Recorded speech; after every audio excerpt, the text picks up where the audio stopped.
Hey everybody, Matt here for Imagine Then Make. Thanks for stopping by. Well, now that I've completed making my cardboard project building block, say that 3 times fast. Now the question is, how do I treat the cardboard surface to protect it?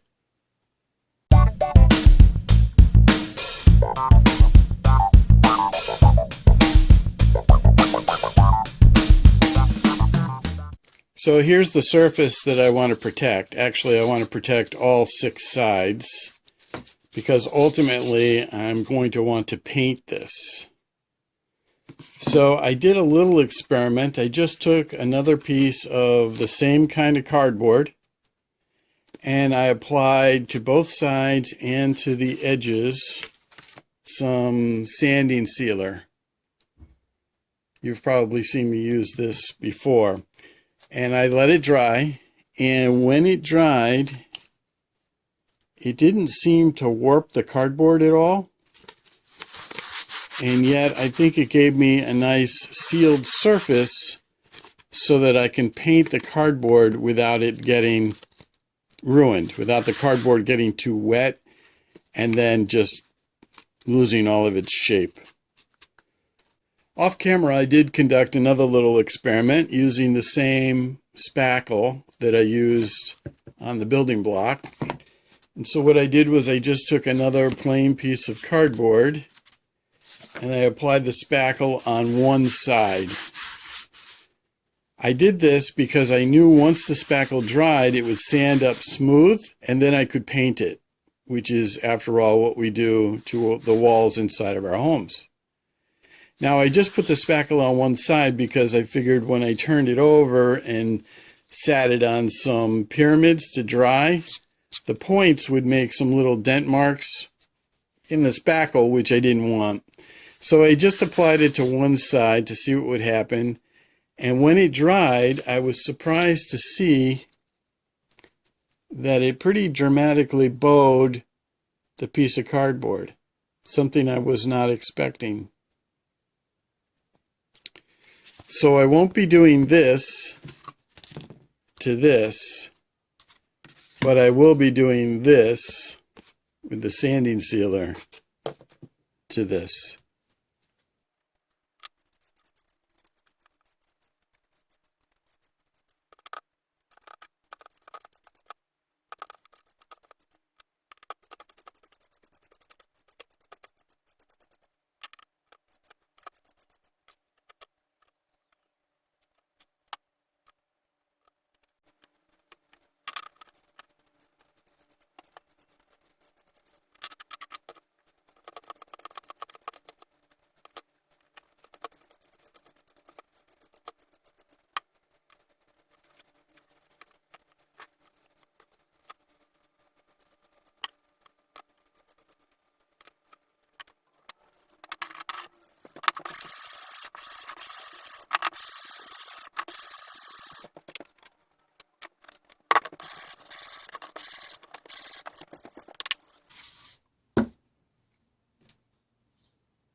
Well, the paint's dry, and I gotta say, I don't really like it.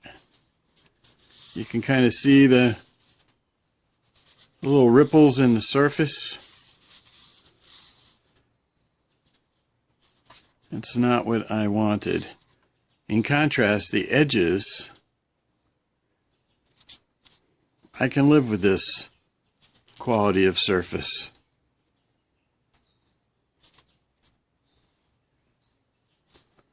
So that means I need to take this kind of cardboard and face this surface and this surface.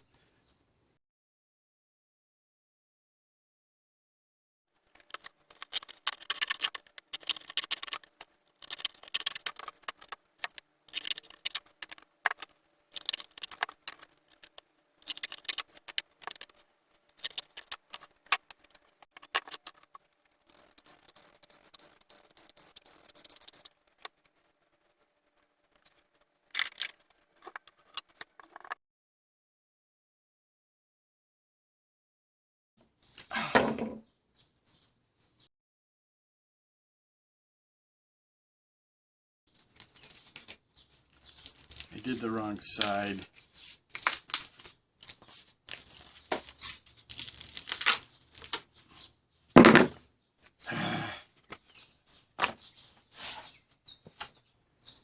So I got to correct my mistake here. I accidentally glued this side to this side, which would make this side showing, which is not what I wanted. I wanted to glue this side to this side so I'd have the plain face showing. So I had to rip this one off, scrape off the hot glue, put this in the right orientation. So now we're ready to try it again.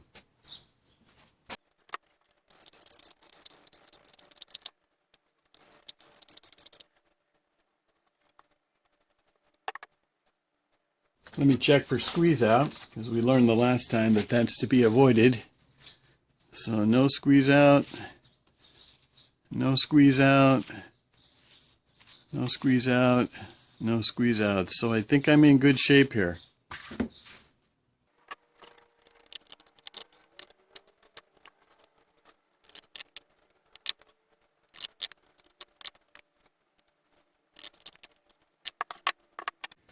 Let's check for gaps now. See, we got a gap right there. So I'll be using the spackle to fill that in. Another gap there. Some more there. And some more there. But that's okay. I think we now know how to handle this.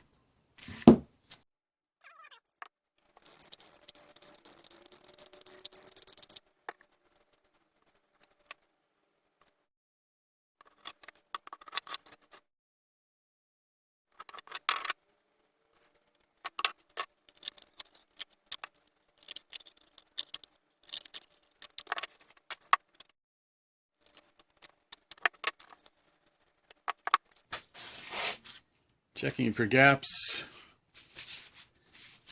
Definitely have a gap there. Not too bad there. There's a gap there, just like there is a gap on this side. And there's a gap there. Alright, time for the spackle.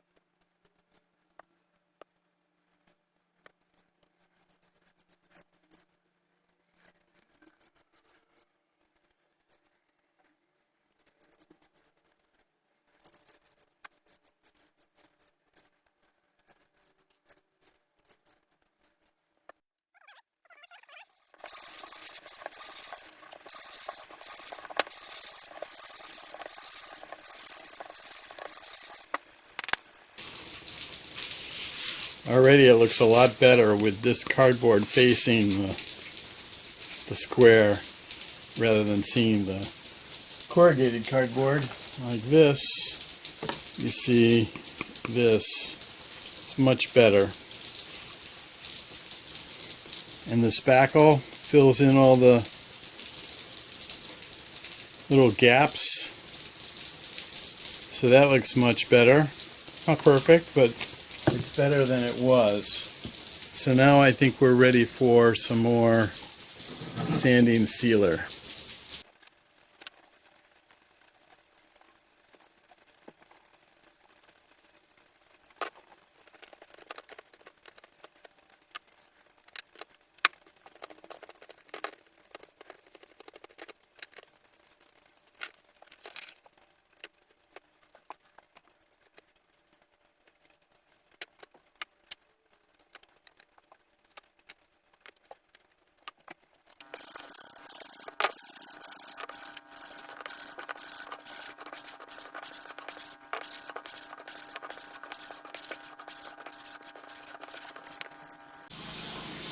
So I did a light sanding with 220 grit of the first coat on the square of the sanding sealer. And I can see that I've already sanded through that coat. So I'm going to put on another coat right now.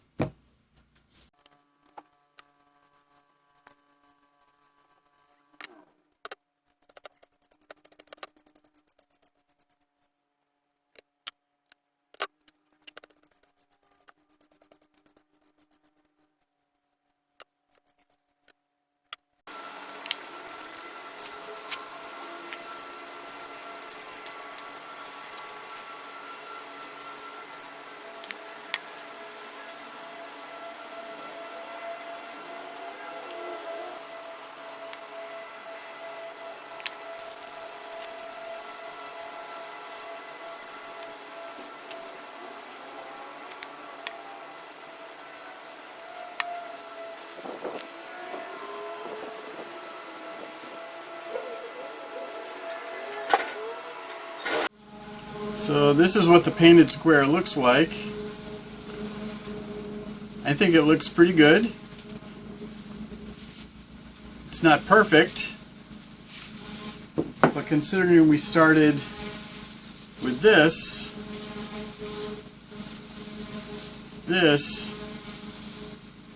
is a big improvement.